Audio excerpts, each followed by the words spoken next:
This is a public service announcement from your good friends at Misfit Athletics.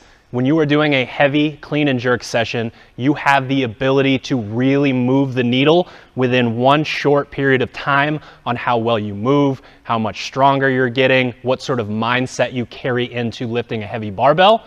So we need to make sure that we are warming up in a way that really sort of gives credence to the idea of having a super heavy lifting session. The very first thing that we want to do is spend that absolutely mentally grueling 15 minutes on a machine. That's a little tongue-in-cheek. We can use an assault bike because we know that we're going to get the upper and lower half involved. We can switch back and forth between the C2 bike and the ski erg. We can go over to the rower and sort of get that total body experience. We're getting activation, we're getting everything really starting to move, getting that blood flow, all that good stuff. When you're doing that, make sure that you think about it in 3 5-minute chunks. First 5 minutes, insanely easy, really just sort of working into the session a little bit, pick up the pace a tiny bit for that second 5 minutes, and then in the final 5 minutes, build from sort of that warm-up vibe into a place where you can really start to get sweaty and feel your heart rate going.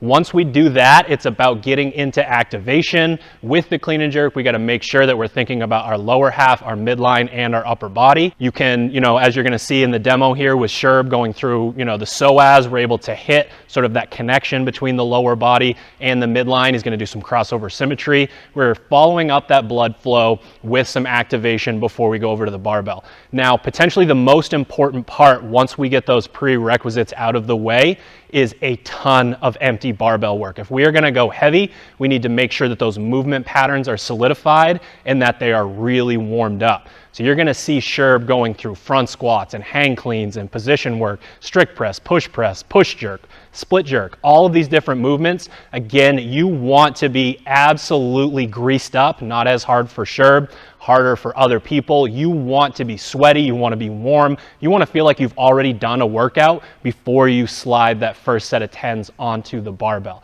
So again, we're going to make sure that we're going to spend that time on a machine.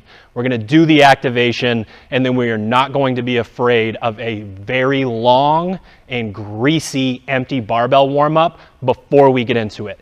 If you do that, you're going to be able to go into the session with confidence, being warmed up, not have those first few reps of your percentages, sort of feel like you're the Tin Man, like you need oil on your joints. We're going to make sure we're ready and then go crush the session. Nice long warm up, lift heavy, and you're done. Give it a shot.